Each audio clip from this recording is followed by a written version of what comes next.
Bismillahirrahmanirrahim. Assalamualaikum warahmatullahi wabarakatuh. Alhamdulillah, salatu wassalamu ala rasulillah, nabiyina Muhammad wa ala alihi wa sahbihi wa man walah. Amma ba'd, Rabbi shrah li sadri wa yassir li amri wa hlul 'uqdatam min lisani yafqahu qawli. Baik, kita bersyukur kepada Allah Azza wa Jalla atas segala limpahan rahmat dan karunia-Nya, terutama nikmat Islam, nikmat iman, dan juga nikmat sehat dan waktu luang, dan semoga kedua nikmat yang terakhir disebutkan dapat kita konversi untuk investasi dalam ketaatan dan ibadah kepada Allah Azza wa Jalla. Semoga antum semua diberikan kesehatan, keberkahan usia, tambahan ilmu, kelapangan urusan, dan juga diteguhkan langkah-langkah antum dalam berdakwah. Meskipun kita masih dalam suasana PPKM yang terus diperpanjang, semoga tidak mengendurkan semangat dan juga semangat untuk menimba ilmu, belajar, dan juga mempergunakan waktu luang yang banyak yang relatif banyak di rumah itu dengan sebaik-baiknya. Jazakumullah khair kepada panitia yang telah memberikan tempat dan juga waktunya. Nah, ini bukan jangan diletakkan sebagai seorang guru menyampaikan pelajaran kepada muridnya, tetapi kita letakkan sebagai diskusi saja, meskipun Ana yang mendapat kesempatan untuk berbicara terlebih dahulu. Nanti insya Allah kita akan adakan tanya jawab dan diskusi di akhir sesi insya Allah. Baik, Ghazal Fikri dan Islamic Worldview gitu ya. Ini yang tema yang kita bahas pada hari ini. Jadi dua hal ini memang tidak bisa dipisahkan. Islamic Worldview itu muncul salah satunya karena adanya dominasi pemikiran Barat yang semakin menggurita, gitu ya. Jadi sebenarnya Islamic Worldview salah satu respon dari pemikiran Barat. Ghazal Fikri itu adalah perang persepsi atau war of perception. Ya. Nah, tetapi meskipun dia adalah respon dari pemikiran Barat yang mulai menjangkit, sebenarnya nggak ada masalah dengan pemikiran Barat sih sebenarnya. Tetapi ketika ia sudah masuk ke dalam cara pandang seorang Muslim dan mulai meluas, nah imbasnya akan masif. Nah, ini Islamic Worldview sebagai suatu istilah, sebagai satu konsep adalah respon dari Ghazal Fikri itu. Ya, meskipun Islamic Worldview sendiri sudah ada di zaman Rasulullah Sallallahu Alaihi Wasallam dan juga para sahabat radhiyallahu anhum ajmain. Nah, sebelum kita mulai, ini adalah di antara sumber-sumber yang Ana rujuk ya. Yang pertama adalah risalah untuk kaum muslimin, dan ini sangat-sangat direkomendasikan untuk dibaca. Ditulis oleh Syekh Muhammad Naqib Alatas, hafizahullah, dalam bahasa Melayu ya. Enak bahasanya, kayak gaya-gaya bahasa Hamka. Ya, dan ini adalah satu karya yang fenomenal yang terus dikaji hingga hari ini oleh para asatidzah INSIS misalnya seperti Dr. Adian Husaini, Dr. Hamid Fahmi Zarkashi, Dr. Syamsuddin Arif, dan seterusnya. Dan sumber-sumber lainnya yang antum dapat simak. Ya. Baik, nanti kalau misalnya mau tanyakan sumber-sumber ini silahkan nanti di Japri boleh. Nah, kita akan mulai dengan definisi gitu ya. Jadi Islamic Worldview, ini tema yang berat, eksklusif, dan filosofis, ya tidak juga sebenarnya. Karena dia itu melekat dalam cara pandang Muslim, baik dia di dapur, kamar mandi, ke mall, ke pasar, ya, dia dibawa gitu ya. Maka dia seharusnya tidak jadi topik yang berat sebenarnya, insya Allah ya.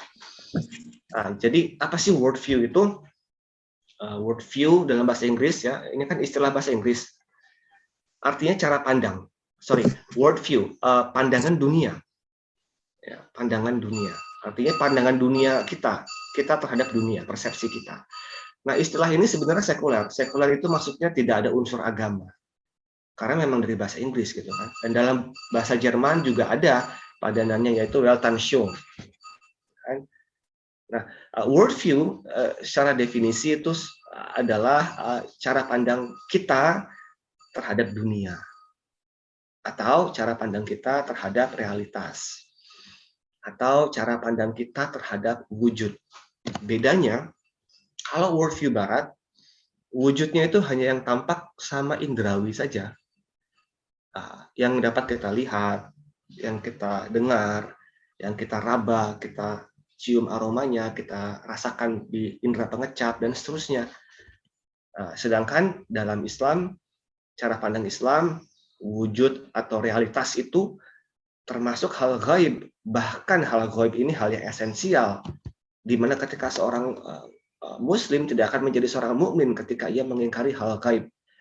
Ya, banyak sekali misalnya tentang hari akhir, kemudian malaikat, kemudian bahkan Allah Azza wa Jalla, itu kan sesuatu yang tidak dapat kita lihat di dunia dengan mata indrawi. Tapi bukan berarti tidak ada. Itu kan perbedaan yang paling mendasar dari cara pandang Barat dengan cara pandang Islam. Nah, masih dalam worldview, dalam istilah yang sekuler, dia juga berarti falsafah hidup atau prinsip hidup. Loh, tadi kan cara pandang, kok sekarang masuk ke falsafah atau prinsip hidup, gitu ya. Nah, ternyata cara pandang kita terhadap dunia atau terhadap realitas atau terhadap wujud itu berpengaruh sama sikap kita, sikap mental dan sikap lahir kita. Ya, cara pandang kita terhadap suatu, terhadap dunia, terhadap realitas itu akan mempengaruhi falsafah, prinsip, sikap mental dan juga perilaku kita. Berarti sentral, sangat esensial dan vital. Itu worldview, ya. Nah, worldview itu setiap peradaban punya worldview. Bahkan setiap agama pun punya worldview. Ada worldview Nasrani, worldview Judaisme, worldview Hindu, Buddha, Tiongkok, bahkan suku-suku primitif di pedalaman Amazon di Australia gitu ya. Mereka punya worldview. Nah, saya ambil contoh nih, contoh yang tidak nyata tapi mudah-mudahan ini cukup relevan. Misalnya ada suku di pedalaman Amazon. Mereka menganggap bahwa bumi itu seperti telur. Bumi itu telur gitu ya, sebutir telur. Ketika ada gempa, mereka menganggap berarti ketika gempa itu telur itu bergoyang. Ketika telur bergoyang ada gempa. Nah, terus kemudian mereka juga menganggap bahwa keturunan manusia itu lahir dari telur, gitu ya, lahir dari telur. Nah, akhirnya terbawa ke dalam sikap mental mereka dalam keseharian. Misalnya, mereka mengagungkan telur ayam, ini nggak boleh dimakan karena dia sakral. Kenapa? Karena dunia ini dan seterusnya. Pandangan dia soal telur, alam semesta itu adalah telur, itu berimbas pada sikap mental, pola pikir, cara pandang, dan juga sikap. Akhirnya mereka bisa aja memuja telur, mengkeramatkan telur. Nah, seperti itu cara pandang itu, ya. Jadi setiap peradaban, setiap agama memiliki cara pandang, tidak terkecuali Islam. Nah, ketika saya pakai anotasi ya, ketika ada adjektiva, ketika ada kata sifat Islamik, maka maknanya sudah khusus. Dalam bahasa Inggris, adjektif itu memodifikasi kata benda. Kata bendanya adalah worldview. Nah, sifatnya adalah Islamic. Jadi bukan worldview Barat, Judaisme, Nasrani, primitif, Buddha, Hindu, tapi Islamic kan gitu. Nah, Islamic worldview ini meskipun istilah yang baru dan kebarat-baratan, tetapi dia sebenarnya sekali lagi sudah ada di zaman Rasulullah SAW dan juga di para sahabat radhiyallahu anhum. Nah, definisinya kita ambil dari misalnya dari cendekiawan Islam Said Qutb rahimahullah. Islamic worldview itu juga sepadan dengan al-tasawur al-islami atau cara pandang Islami. Cara pandang terhadap apa? Apa aja? Alam semesta, dunia, dan seterusnya. Kemudian ada lagi definisi kedua, al-mabda al-islami atau prinsip-prinsip Islam dari Muhammad Atif Al-Zain. Ada lagi Islami Nadhariyat dari Abdul A'la Al-Maududi. Beliau ini seorang cendekiawan dan ulama dari Pakistan yang juga seorang ahli tafsir dan penggiat pemikiran. Islami Nadhariyat adalah visi Islami, nazar ya, visi, pandangan. Nah, yang akan kita gunakan, sering kita gunakan dalam sesi ini adalah definisinya dari Syekh Muhammad Naqib Al-Attas, yaitu beliau mengatakan ru'yatul Islam lil wujud itulah Islamic worldview. Ru'yatul Islam, pandangan Islam lil wujud, kepada wujud. Ini ada dalam karyanya Prolegomena to the Metaphysics of Islam, page 2 dalam introductions ya, ada tuh. Silakan tapi bahasa Inggris ya. Saya belum tahu apakah ada terjemahannya. Nah, pandangan Islam terhadap wujud. Wujud apa? Bukan hanya wujud yang diindra oleh mata dan 5 panca indera atau 5 senses. Bukan hanya wujud yang bisa dinalar, tetapi wujud yang diberitakan dalam Al-Quran dan As-Sunnah. Jadi kesimpulannya terkait definisi saya kotakkan di sini. Islamic worldview adalah cara pandang Islam terhadap realitas, real, nyata. Orang Barat kalau bilang, oh surga dan neraka tidak nyata. Mengapa? Karena we cannot see them, we cannot feel them. Kita nggak bisa lihat, kita nggak bisa rasakan. We cannot think of them. Kita nggak bisa menalarnya. Bagaimana surga seluas langit dan bumi, tapi kok nggak kelihatan. Hanya nalar, hanya akal, dan juga hanya empirisisme atau indrawi. Nah, dalam Islam tidak. Keimanan berperan sangat sentral dalam cara pandang. Nah, kalau begitu berarti Islamic worldview berkaitan dengan akidah. Yes, sangat berkaitan dengan akidah. Meskipun namanya istilahnya ke barat-baratan, ke Inggris-Inggrisan. Ya, ini makanya kelas pemikiran ya, istilahnya setiap ilmu itu ada istilah sendiri-sendiri. Setiap ilmu itu ada kata kunci. Nah, ketika antum hendak menyelami satu ilmu, kuasai kata kunci, kuasai konsepnya. Insya Allah akan memudahkan. Baik, ini definisi ya, cara pandang Islam terhadap realitas. Saya akan lanjut ke next slide. Nah, tetapi ada orang yang mengatakan bahwa, oh berarti kalau Islamic worldview nanti ada yang namanya mobil Islami, knalpot syar'i, mesin fotokopi syar'i, pesawat sunnah. Ya tidak demikian. Ya, jadi bukan sekedar label. Mentang-mentang karena Islamic worldview, cara pandang akhirnya segala sesuatu, misalnya komputer Islami gitu ya, atau sepeda syar'i. Tidak seperti itu. Ya tidak salah, tetapi yang lebih esensi adalah makna. Nah, misalnya knalpot motor syar'i, ini juga misalnya ya, ini sebuah istilah yang tidak tepat. Sebenarnya bukan knalpotnya itu yang disyari'ikan, tetapi paradigma kita yang harus memasukkan nilai tauhid. Contohnya gimana? Contohnya gini. Knalpot motor itu sama saja seperti yang kita ketahui yang dibuat di Rusia, China, Amerika, Eropa, Indonesia. Tetapi ketika seorang insinyur Muslim membuat knalpot misalnya dengan cara pandang Islami, dia akan berpikir bagaimana caranya knalpot ini tidak akan menghasilkan gas emisi yang berlebih. Kenapa? Karena ketika ada gas emisi yang berlebih akan terjadinya polusi yang berlebih, itu akan memudaratkan seorang Muslim dan kaum Muslimin dan juga orang selainnya. Seluruh manusia akan termudaratkan oleh polusi tersebut. Nah, jadi ketika antum mau meminimalisir gas emisi dengan niat bahwa untuk memberikan maslahat yang dominan ketimbang mudarat, itulah esensinya antum sudah memasukkan nilai peribadatan kepada Allah. Ibadah dalam makna luas, bukan hanya sholat, mengaji, puasa, tapi juga dalam sains, dalam karya, dalam produk. Kemudian juga misalnya mesin fotokopi. Gimana caranya mesin fotokopi ini tidak menggunakan banyak kertas sehingga eksploitasi pohon alam itu dikurangi. Kenapa? Karena niat saya ingin menjaga amanah Allah dengan tidak membuat kerusakan di muka bumi, dengan berhemat agar maslahat itu lebih besar. Ini kan cara pandang tauhid. Dalam arti cara pandang Islami. Nah, seperti itu. Jadi bukan knalpot yang di motor syar'i labelnya, bukan. Tapi paradigma. Paradigma itu cara pandang kita yang tauhidi. Nah, kita masuk sekarang ke worldview barat. Ya, kita akan sedikit simak apa sih worldview barat itu, apa karakternya. Sebab untuk mengetahui hakikat worldview Islam, bisa juga kita masuk dengan mencari kebalikannya. Ya, untuk menilai sesuatu, terkadang kita menilai apa yang menjadi kebalikannya. Ya, worldview barat itu berdiri di atas dikotomik. Saya kotakin ya, kotak warna hitam. Atau saya ganti dengan warna merah deh. Dikotomik itu apa? Dikotomik adalah segala sesuatu dilihat dari dua. Ini penting ya. Apa sih Mister? Apa sih Pak? Dikotomik itu istilahnya sangat akademis, bikin ribet ya. Tapi sebenarnya konsepnya sederhana. Jadi gini, Bayangkan di kereta ada bapak-bapak duduk aja, tidur.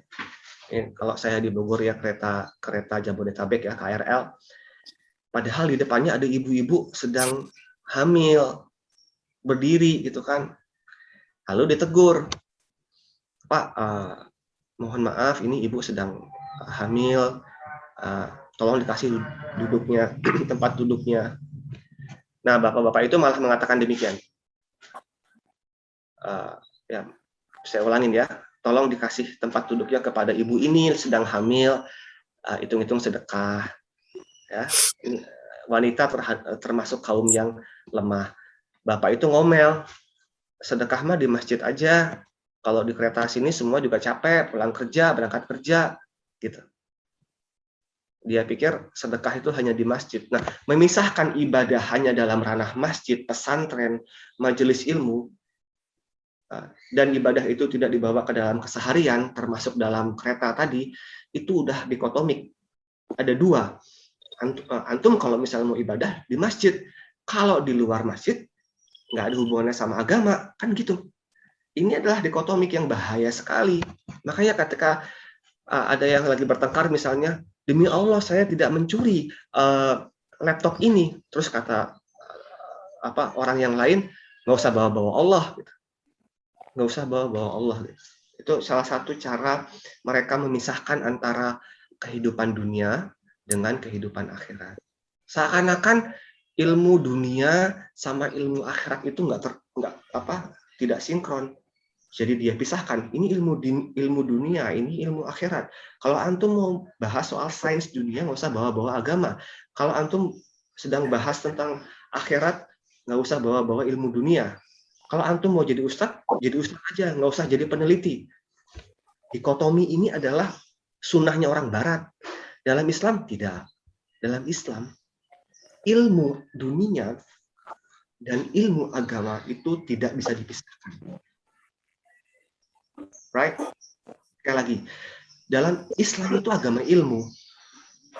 Bahkan seorang tidak mungkin bertauhid tanpa dia berilmu terlebih dahulu. Sebagaimana dalam firman Allah, fa'lam annahu la ilaha illallah. Maka ketahuilah, fa'lam, ketahuilah, itu ilmu, berilmuilah bahwasanya tidak ada Tuhan, tidak ada Rabb yang berhak disembah selain Allah saja. Jadi sebelum ikrar tauhid ada fa'lam, ilmui dulu, baru beriman. Kalau kita nggak punya ilmu, ya antum mau apa yang antum imani? Nggak tahu, saya mah beriman aja pokoknya, ya nggak bisa. Antum beriman bahwa Allah adalah Ahad. Antum beriman bahwa Rasulullah SAW adalah Nabi utusan yang terakhir dan seterusnya. Nah, makanya prinsip dalam worldview Islam adalah tauhidi, gitu ya. Oke. Nah, yang kedua saya kotakan lagi, asas dari worldview Barat adalah rasio and spekulasi filosofis. Aduh, ribet banget Ustaz ini istilahnya. Ya, gampang. Sebenarnya mereka itu menggunakan akal. Saya ambil contoh. Ketika Nabi Musa alaihissalam membelah laut, artinya Allah yang memberi izin kepada Nabi Musa gitu ya, membelah laut dengan tongkatnya, maka orang Barat akan mengatakan, it doesn't make sense. Nggak masuk akal, nggak masuk rasio, tidak rasional. How can a man, bagaimana seorang manusia dengan tongkatnya dapat membelah laut terus nutup, ya itu kan nggak masuk akal, kayak superhero. Nah, karena mereka merasa itu tidak rasional, mereka tidak mengimani, kufur gitu. Jadi dengan akal, ya. Nah, kalau worldview Islam tidak, asasnya adalah, saya lingkarin lagi, saya kotakin lagi, wahyu, Al-Quran, As-Sunnah, akal, empiris, intuisi. Jadi cara pandang Islam bukan berarti menolak sains, menolak akal, tidak. Justru kalau dia nggak punya, kalau Islam itu menolak akal, ya dia nggak usah sholat, nggak usah zakat. Jadi nggak ada taklif ya, mukallaf. Karena kan sholat, zakat, saum Ramadan itu kan kalau orang-orang berakal. Ya. Maksudnya tidak memuja akal itu, ketika akal berbenturan dengan wahyu, maka kesampingkan akal. gampang sebenarnya. Tapi ketika tidak berbenturan, bahkan selaras, ya harus dioptimalkan akal itu. Nah, ada 4. Wahyu tadi, akal ini mewakili filsafat. Tidak harus filsafat, ya. Bukan berarti semua filsafat itu Islami. Tidak juga. Maksudnya akal yang sering dipakai dalam berfilosofi, berfilsafat itu salah satu sumber ilmu. Ya, wahyu, akal, kemudian empiris. Empiris itu apa sih? Gampangnya gini. Antum punya 5 indera, ya. Mata, ya, peraba, pendengaran, penciuman, pengecap, ya, dan seterusnya. Ada 5. Nah, itu empiris. Nah, itu juga sumber ilmu. Misalnya gini, apakah kota London itu ada? Oke, kalau gitu saya akan datang ke Inggris misalnya. Antum melihat, oh iya itu London, lihat. Terus ada orang ngomong bahasa Inggris, oke, welcome to London, dengar. Terus antum raba itu gedung-gedung di London. Nah, itu pembuktian secara indrawi. Berarti ada pengetahuan, kesimpulannya London ada. Tetapi metode pembuktian dengan indrawi itu bukan satu-satunya. Bagaimana membuktikan misalnya Nabi Musa alaihissalam telah membelah laut? Apakah ada monumen bahwa dulu Nabi Musa di sini membelah laut pas di titik ini? Ada nggak? Tidak ada. Atau belum ditemukan gitu ya. Atau misalnya ada semacam rekaman bahwa dulu burung itu ababil menjatuhkan gitu ya batu kepada pasukan gajah. Ada gambarnya, ada tanda tangannya. Apakah harus seperti itu pembuktiannya? Ya tentu tidak. Makanya empiris itu hanyalah salah satu. Dan ketika dia berbenturan dengan wahyu, batal. Yang terakhir adalah intuisi. Intuisi ini semacam ilmu yang didapat bukan dari perenungan mendalam, bukan dari penelitian, bukan dari dengan premis-premis gitu ya. Tapi ilmu yang ada di hati, yang sifatnya bisa dugaan, lalu menjadi benar. Intuisi, ya. Intuisi ini seperti firasat lah. Seperti sahabat Umar radhiyallahu anhu, beliau ini memiliki firasat yang sangat kuat. Satu ketika beliau pernah mengatakan sesuatu, tidak lama kemudian Allah berfirman dengan apa ayat yang tidak berbeda dengan apa yang Umar sebelumnya katakan. Salah satunya sahabat Umar radhiyallahu anhu. Dan firasat orang mukmin itu benar. Hati-hati dengan firasat orang mukmin. Ya. Baik. Nah, ini ya prinsip dan asas. Ini 2 ini antum harus pahami dulu. Ya. Nah, dalam worldview Barat, nah saya kotakin lagi di pojok kiri bawah, wahyu itu bukan sumber ilmu. Itu sih sebenarnya bedanya apa sih Ustadz dengan Pak dengan worldview Barat dengan worldview Islami? Wahyu. Kenapa mereka tidak menjadikan wahyu sebagai sumber ilmu? Karena bagi mereka wahyu itu tidak dapat dibuktikan oleh apa? Akal dan empiris.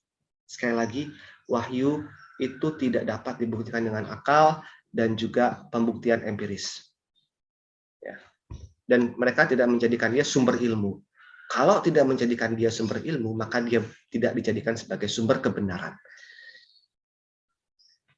Nah, antum lihat di sini ada religi. Makanya definisi dinul Islam, agama Islam itu berbeda dengan religion. Kalau religion itu dalam Barat diambil kata dari religio, dari bahasa Latin. Kalau Islam ya din, ad-din. Jadi terjemahan bebasnya ya boleh saja religion of Islam. Tapi sebenarnya religio itu artinya mengikat. Tetapi yang mengikat itu dalam cara pandang Latin ya, yang mengikat itu tidak jelas apa-apa aja unsurnya. Ya, akhirnya religio itu dijadikan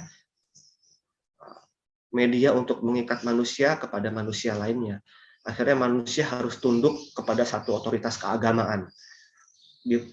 Diperbudak gitu ya, tanda kutip. Nah, akhirnya karena merasa religio ini mengikat, maka orang-orang Barat perlu merasa untuk membebaskan mereka dari ikatan ini, dari religion ini, terutama dalam hal ilmu pengetahuan. Kenapa?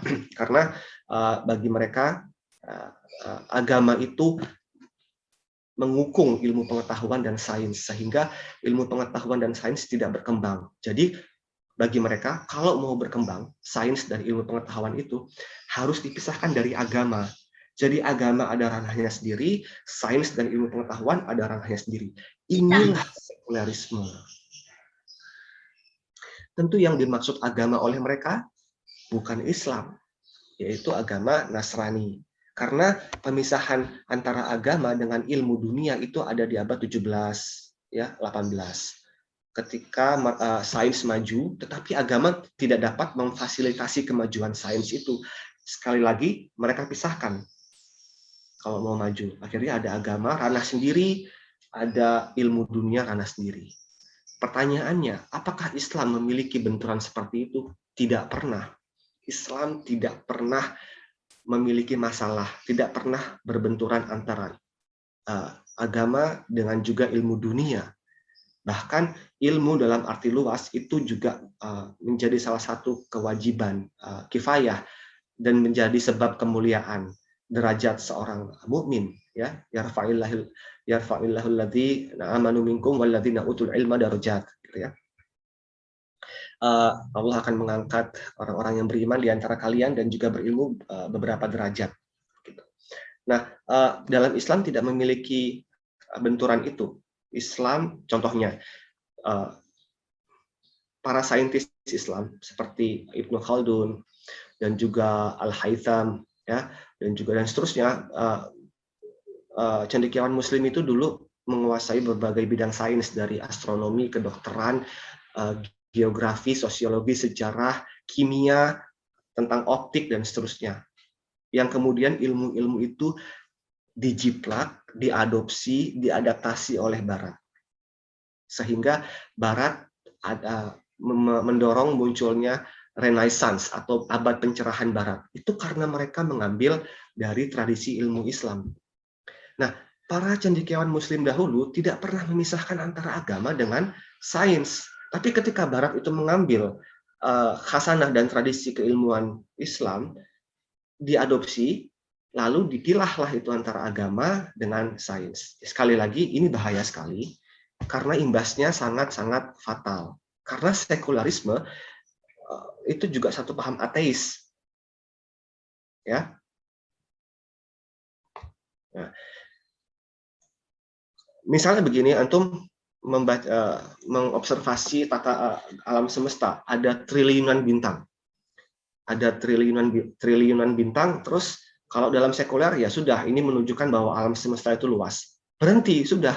Tapi kalau seorang muslim, ia akan mengatakan subhanallah, ya, yang Allah tidak menciptakan semua ini dengan sia-sia. Ini adalah kekuasaan Allah. Kan begitu, itu maksudnya. Nanti kalau misalnya antum ngomong begitu sama orang sekuler, kata orang sekuler, ngapain bawa-bawa Allah, ngapain bawa-bawa Al-Quran. Kita ngomongin astronomi kok, bukan ngomongin agama. Ini bahaya sekali. Ya, di sini saya lanjutkan bebas dari agama. Liberty, dia pengen bebas dari agama. Nah, liberalisme, liberty, bebas. Tapi kebebasan yang mereka capai ternyata hanya fisik. Tapi hatinya depresi. Banyak orang yang kaya, terkenal, cantik, bunuh diri. Hidupnya nggak karuan, mukanya dioperasi plastik misalnya. Padahal di dalam kesendirian mereka menjerit. Gitu. Itu hal yang sudah dimaklumi.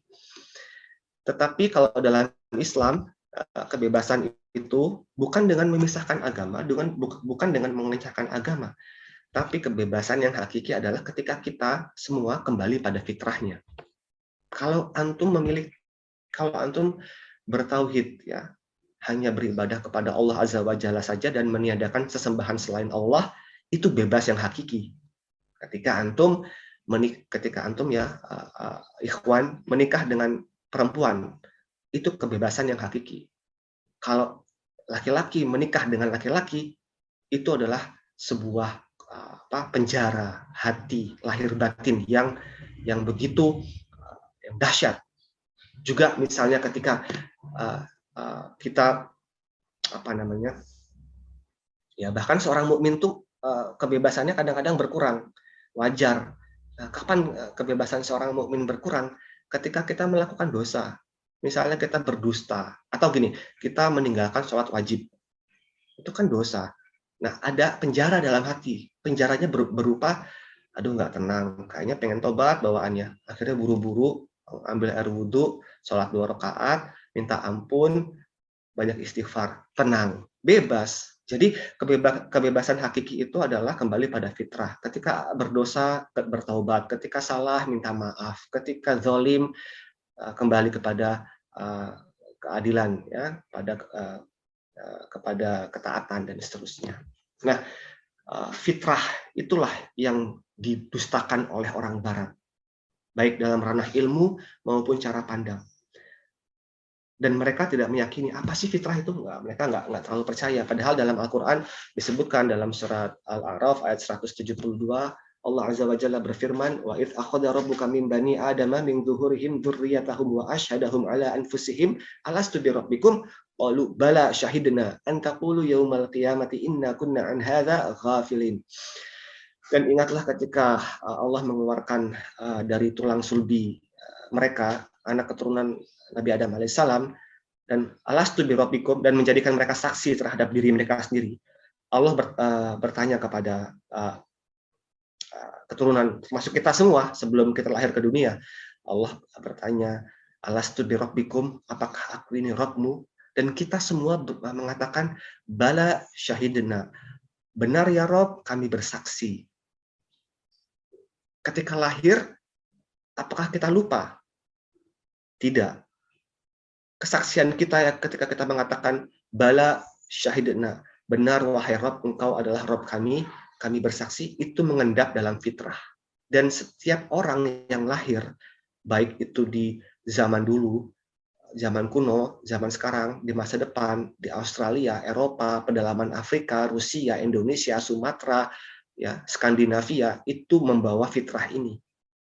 Fitrah rububiyah, fitrah untuk mencintai Allah, menyembah Allah, dan ingin berkenalan dengan Allah, berkenalan tanda kutip. Ketika fitrah ini dinafikan, dia tidak akan pernah bahagia. Dalam bahasa Inggris itu disebut sebagai innate disposition, pengetahuan bahwa ada roh itu pengetahuan yang tidak perlu dibuktikan oleh akal dan empiris. Pengetahuan adanya roh, bahwa Rob adalah pencipta alam semesta dan seluruhnya, itulah pengetahuan yang self-evident. Artinya pengetahuan yang tidak perlu dibuktikan. Sebagaimana antum 1 tambah 1 sama dengan 2. Itu sudah kebenaran. Nggak perlu diteliti di laboratorium, nggak perlu dibuat rumusnya. Itu sudah sesuatu yang benar, self-evident. Gitu ya. Bahkan kebenaran Rob sebagai pencipta lebih lagi dibanding ilustrasi 1 tambah 1 sama dengan 2. Nah, di surat Ar-Rum juga sama, Allah Azza wa Jalla berfirman, fa'aqim wajhaka lid-dini hanifa fitratallahi allati fataran nasa 'alaiha la tabdila liqhalqillah dzalikad dinul qayyim walakinna aktsarun nasi la ya'lamun. Fa'aqim, dan hadapkanlah wajahmu kepada agama yang hanif, fitratallahi allati fataran nasa 'alaiha, fitrah yang Allah menjadikan manusia fitrahnya berada di atasnya. Itu fitrah. Ya. Oke, nah sekularisme hubungannya apa? Dia ini merusak fitrah kita dalam sains, dalam cara pandang, dan dalam seluruh hal. Baik, selanjutnya adalah ini ada Descartes. Ya. Descartes ini dia mengatakan bahwa hanya akal saja parameter kebenaran. Dalam Islam tidak. Dalam Islam akal sumber kebenaran, tetapi urutannya di bawah Al-Quran dan As-Sunnah. Sedangkan David Hume mengatakan hanya empirik saja parameter kebenaran. Empirik itu lagi-lagi ya, mata, telinga, peraba, pokoknya sesuatu yang dapat diindra itu empirik. Hanya itu saja yang kebenaran. Dalam Islam tidak. Benar, empirik adalah salah satu sumber kebenaran, tetapi dia di bawah wahyu Al-Quran dan As-Sunnah. Makanya orang-orang sekuler yang hanya berpikir secara keduniaan, ini seperti yang difirmankan oleh Allah Azza wa Jalla dalam surah Ar-Rum. Allah Azza wa Jalla berfirman, ya'lamuna dhahiran minal hayatid dunya wa hum 'anil akhirati hum ghafilun. Ya'lamuna dhahiran, mereka hanya mengetahui sesuatu yang zahir saja di dunia, tetapi 'anil akhirati, terhadap hari akhirat itu mereka ghafilun, lalai. Gitu Ya, ini sama seperti tadi kata kuncinya ghafilun dan ghafilin dalam surah Al-A'raf ayat 172. Antaqulu yaumal qiyamati inna kunna an hadza ghafilin. Ya, mereka orang-orang lalai ini, orang-orang sekuler ini terhadap hal-hal yang sifatnya akhirat. Baik, kita lanjut ya. Slide berikutnya, saya hapus dulu kotaknya. Nah, ya, jadi kalau pemikiran itu memang ada istilah-istilah yang agak ribet, tapi insya Allah mudah, insya Allah. Jadi gini, tadi di awal saya sudah sebutkan tentang dikotomi. Ya, dikotomi itu pandangan dua hal. Contohnya, nggak usah bawa-bawa agama, di sini mah ranahnya sains gitu. Dikotomi. Atau antum mau jadi ustadz atau mau jadi seorang ahli ekonomi, seakan-akan ekonomi dan agama itu dua hal terpisah. Kenapa nggak disatukan? Kenapa nggak berjalan beriringan gitu? Nah, dikotomi ini terjadi dalam juga historis normatif. Nah, lupakan istilah ya. Kalau istilah bikin pusing nggak usah dihafal, itu nggak penting. Yang penting gimana esensinya. Nah, saya akan jelaskan. Ini jadi ustadz atau sejarawan, seakan-akan ilmu sejarah sama ilmu agama itu tidak berdampingan. Seakan-akan ilmu agama itu tidak menyadari adanya ilmu sejarah dan sebaliknya. Tidak. Padahal seorang sejarawan yang juga memahami ilmu agama, insya Allah lebih selamat. Sebaliknya, seorang ustadz yang memiliki, yang membekali dirinya dengan ilmu-ilmu dunia dengan cukup, insya Allah lebih baik baginya ketika dia berdiskursus di masyarakat. Kan seperti itu. Nggak usah dipisahkan. Kenapa dibenturkan sih? Cinta agama, antum cinta tanah air, apa? Antum mau jadi Pancasila atau radikalis? Kenapa dibenturkan?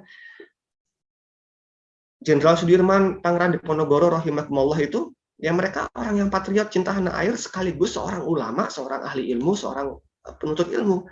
Jadi, antum mau jadi Pancasilais atau radikalis itu sebuah dikotomi yang berangkat dari sekuler tadi. Nah,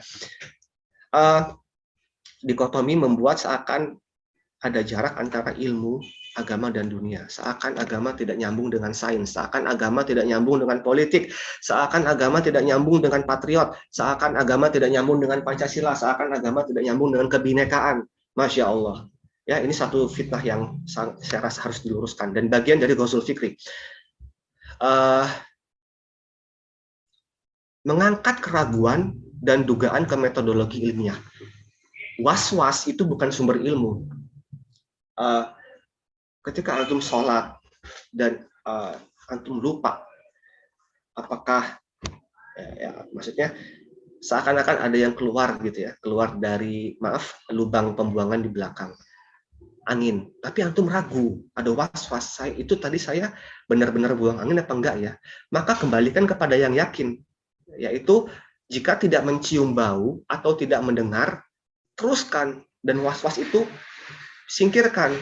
Dia hanyalah was-was, bukan kebenaran. Nah, orang sekuler mengangkat was-was sama dugaan itu ke dalam metodologi ilmiah. Contohnya, benar nggak sih kalau Nabi Ibrahim itu ada? Ada. Dari mana buktinya?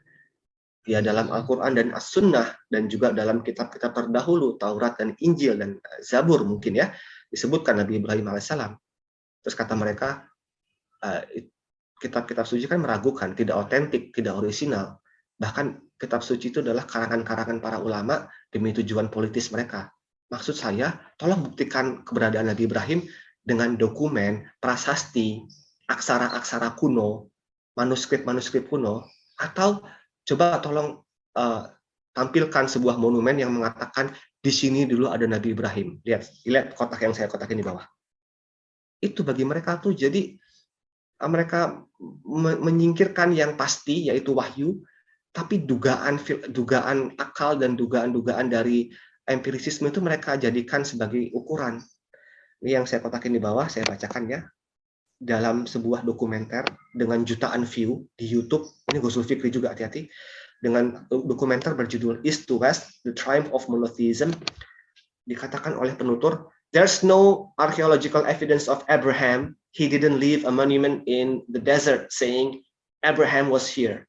Saya terjemahkan, tidak ada bukti arkeologis dari Abraham alaihissalam. Dia, Ibrahim maksudnya alaihissalam, tidak meninggalkan sebuah monumen di mana di situ ada ukiran kata Ibrahim dulu di sini. Ini sebenarnya guyon aja, dijadikan olok-olok bagi mereka. Artinya archaeological evidence adalah sesuatu yang dapat dilihat, diraba. Artinya apa? Empiris. Ini empirisisme. Dia tidak meninggalkan sebuah monumen yang menuliskan saya dulu di sini. Ini juga empiris. Monumen, bukti arkeologi kan sesuatu yang diindra. Padahal ada wahyu, tapi mereka nggak menjadikan itu sebagai sumber ilmu. Nah, di YouTube juga ada. Bukan di YouTube aja, banyak ya, di jurnal-jurnal ilmiah, di artikel, banyak sekali dokumenter. Ada pertanyaan, did Moses exist? Did Muhammad exist? Nabi Musa ditanya, apakah Musa ada alaihissalam? Apakah Rasulullah SAW ada? Jangankan Nabi, Tuhan aja mereka ragukan, apakah Tuhan itu ada? Dan ini orang-orang milenial banyak yang terpapar sama agnostik ini, meragukan Tuhan. Ini kan karena dia ikut sama sunnahnya empirisisme dan juga akal, penuhanan akal. Ya, ini salah satunya. Kacau kan? Nah, kenapa mereka menolak wahyu? Saya ulangi dulu tanda panahnya. Saya kotak lagi ya, biar antum lebih fokus. Sebagian saya mengutip sebagian saja. Mereka menolak wahyu karena kata Arthur Jeffrey, kodifikasi Al-Quran itu fiktif. Kodifikasi Al-Quran fiktif. Kalau kita sebutkan sanadnya, ya mereka nggak percaya sama sanad. Kalau ini sanadnya sampai kepada ini sahih dari segi matan dan juga jalur periwayatan, mereka akan menduga bahwa tidak, meskipun sahih, ulama zaman dulu itu bersekongkol demi kepentingan Arabisme, kesukuan, ideologis, kepentingan politik gitu. Mereka jadi kalau menelaah itu hanya dari sisi sosiologis, dari sisi antropologi, gitu. Benar-benar syubhatnya luar biasa. William Muir mengatakan bahwa kenapa wahyu bukan sumber ilmu, karena pengutipan nama Nabi dalam hadis hanya untuk menutupi kebohongan. Jadi menurut William Muir itu hadis itu hanyalah konspirasi teori bersekongkol untuk menutupi kebohongan. Jadi konspirasi teori itu bukan cuma milik tanda kutip kadrun, orang-orang intelek orientalis pun mereka terjebak dalam konspirasi teori. Terus ada Guillaume, bacanya Guillaume, ini orang Prancis ya. Guillaume, bacanya tulisannya Guillaume. Guillaume mengatakan literatur hadis sulit dipercaya karena tidak autentik. Ini jahil ya. Padahal sanad hadis itu ilmu kritik sejarah satu-satunya di dunia yang memiliki verifikasi sejarah dari orangnya, dari peristiwanya, dari matannya, teksnya. Nah, ini mereka jahil. Dan kemudian terakhir Joseph Shah, dia mengatakan tidak ada hadis yang terbukti benar-benar otentik. Kalau kita mengimani semua perkataan orientalis ini, kufur kita, karena kita kufur kepada Rasulullah SAW. Artinya as-sunnah, menolak as-sunnah itu berarti membatalkan syahadat, wa asyhadu anna Muhammadan abduhu wa rasuluh.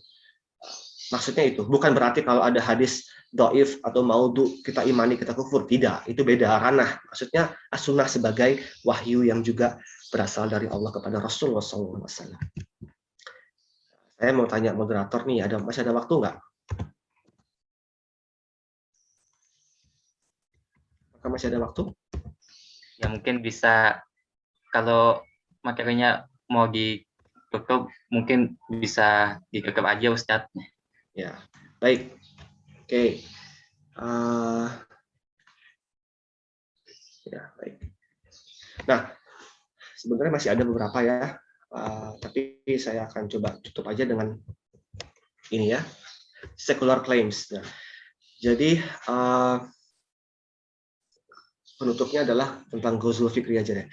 Jadi Ghazul Fikri adalah perang pemikiran. Perang pemikiran bukan berarti kata-katanya adalah antum harus keluar dari Islam, antum harus jadi sekuler, antum harus percaya sama akal saja, antum harus, tidak seperti itu. Tapi Ghazul Fikri dengan kata-kata yang indah.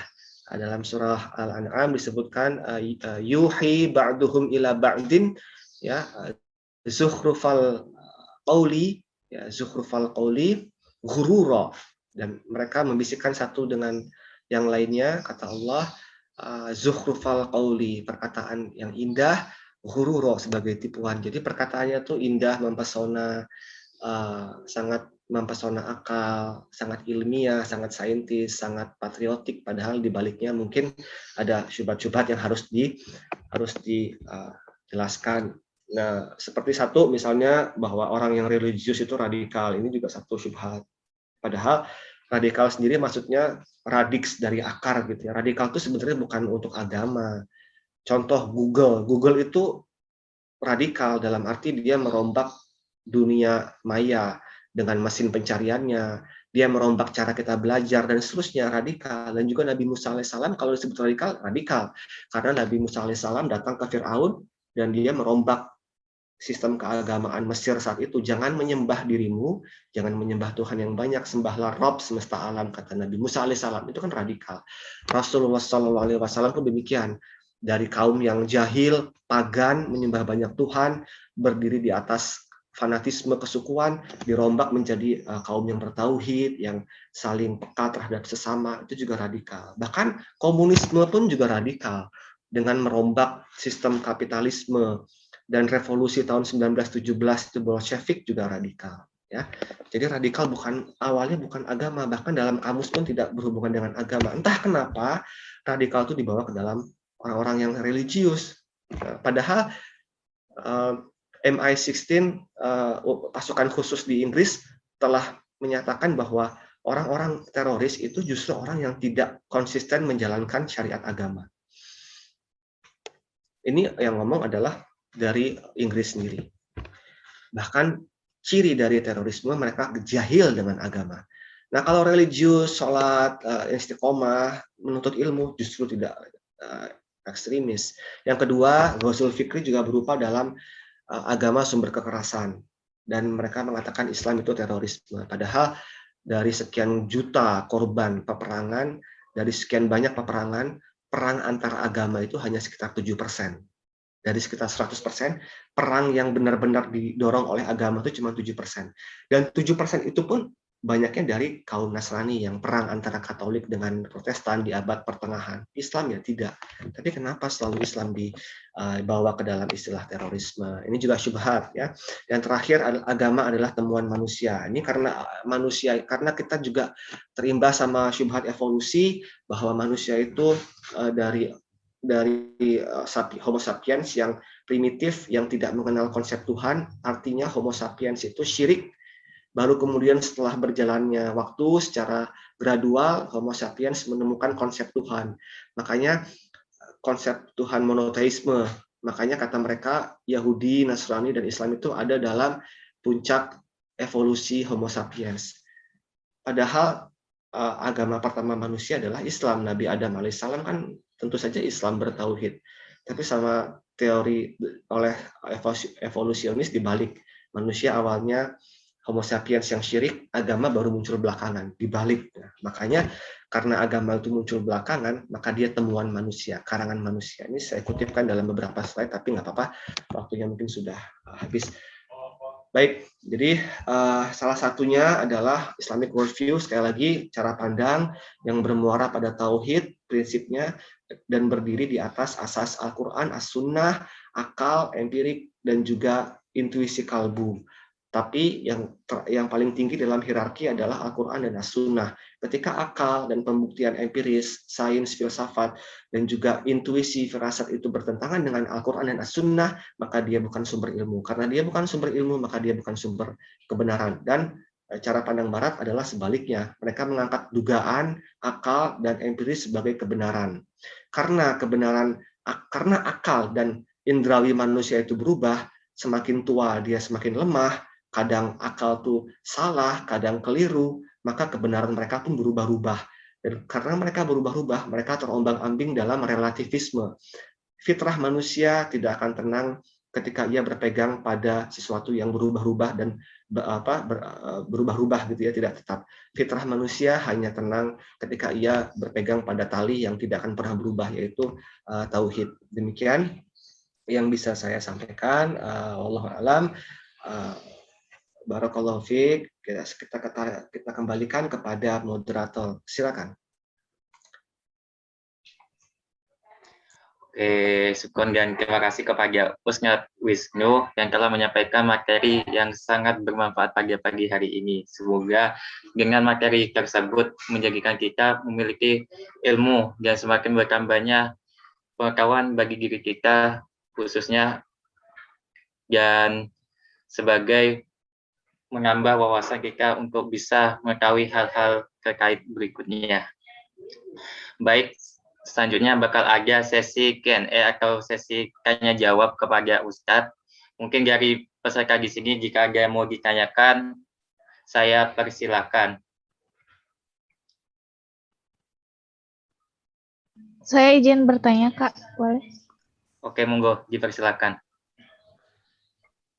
Ya, sebelumnya terima kasih kepada moderator yang telah memberikan kesempatannya. Sebelumnya, perkenalkan dulu ya, nama saya Neng Siti Zumiro. Dan izin bertanya, Pak. Nah, jadi dalam world view Islam itu, bagaimana cara terbaik bagi para pemuda gitu dalam menyinkronkan antara hati dan pikiran dalam world view Islam. Nah, belum lagi untuk para pemuda itu masih labil dalam menyinkronkan antara hati dan pikiran gitu. Belum lagi isu-isu hoax ya dan ajaran hoax sehingga mudah bagi kaum muda untuk mengikuti tanpa mengetahui hal yang sebenarnya. Seperti itu, Pak. Terima kasih. Ya, baik. Sama-sama. Apakah langsung dijawab, Mas Satrio? Silakan, Ustadz. Alhamdulillah, salatu wassalamu ala rasulillah. Jazakillah khair. Baik, memang saya juga pernah muda, sekarang saya udah tua ya. Maksudnya, dulu ada masa-masa ketika saya kuliah, bahwa ketidaksinkronan antara hati dengan pikiran itu sesuatu yang wajar. Saya harus akui bahwa dulu saya, ya ini sebagai pelajaran ya, bukan pengen mengungkit lah ya. Dulu ngeband musik gitu ya, dan waktu dulu SMA gitu, jadi tidak terlalu dekat sama agama. Dan ketika saya renungkan bahwa itu karena jarang untuk berinteraksi dengan Al-Quran. Ketika ada sesuatu yang salah, ketika kita merasa sesuatu yang tidak enak dalam hati, ya memang itu ujian dan akan diberi pahala. Tetapi ia juga sekaligus tanda ada yang salah itu. Pasti kita melewatkan beberapa hal. Misalnya, kita tidak membaca Al-Quran secara rutin dan atau sekedar berzikir, ya astagfirullah, astagfirullah, astagfirullah, subhanallah, subhanallah, terus sebanyak-banyaknya. Itu akan menyelaraskan antara pikiran dengan hati. Karena tidaklah hati dan pikiran itu selaras, melainkan hati itu ada yang salah. Dalam arti hati tidak akan tenang ketika dia tidak berzikir pada Allah. Jadi saran saya banyak berzikir pada Allah, terlepas apapun masalahnya, Ya, ketika antum berzikir, membaca Al-Quran, itu akan pasti akan tenang. Ya, dan yang kedua menyikapi tentang hoax. Oh ya, untuk pemuda-pemudi, jika antum sudah memiliki kemampuan untuk menikah itu salah satu jalan menuju hati yang tenang, terutama untuk ikhwan, karena syahwat, syahwat ini yang normal ya, artinya dia harus disalurkan ke dalam hal-hal yang halal. Dan menikahlah antum. Kalau ada yang dengar, wah antum kuno karena masa muda udah menikah, kenapa nggak karir dulu? Ya Allah, itu adalah syubhat barat. Jangan dibenturkan. Kuliah, menikah, karir, berkarya itu bisa beriringan, bahkan lebih tenang hati. Kemudian yang kedua tentang hoax, ya ini salah satu permasalahan yang cukup banyak ya. Tapi ternyata hoax itu sekarang digiring ke dalam narasi bahwa hanya sebagian orang-orang Islam saja yang sering hoax gitu ya. Padahal tidak. Ya. Dalam Islam itu kita diminta untuk tabayun, diperintahkan untuk tabayun, dan juga tidak untuk mempercayai jika kabar itu datang dari orang fasik. Satu, ya. Nah, terus yang kedua, antum harus tahu apa sumber-sumber yang kredibel. Sumber-sumber di internet itu seperti hutan belantara. Kita nggak bisa mencari dalam sumber satu isu cari secara sembarang. Nah, harus ketahui bahwa jika yang mau dicari adalah tentang bagaimana cara zakat fitri misalnya, ya cari ke situs-situs yang relevan di bidangnya, ya, misalnya tentang Republika, terus muslim.org.id, Rumaisyo. Kalau mau mencari tentang berita-berita tentang politik misalnya, carilah di sumber-sumber yang kredibel di Antara News dan gitu. Jadi maksudnya hoax di sini adalah tidak segera langsung mengutip apa yang ada di WhatsApp, di Instagram, di Facebook. Harus ada sense of verifying, sense of verifications. Antum harus memiliki kepekaan untuk memverifikasi segala sesuatu. Bukan hanya berita, tapi calon suami, calon istri, gitu harus diverifikasi.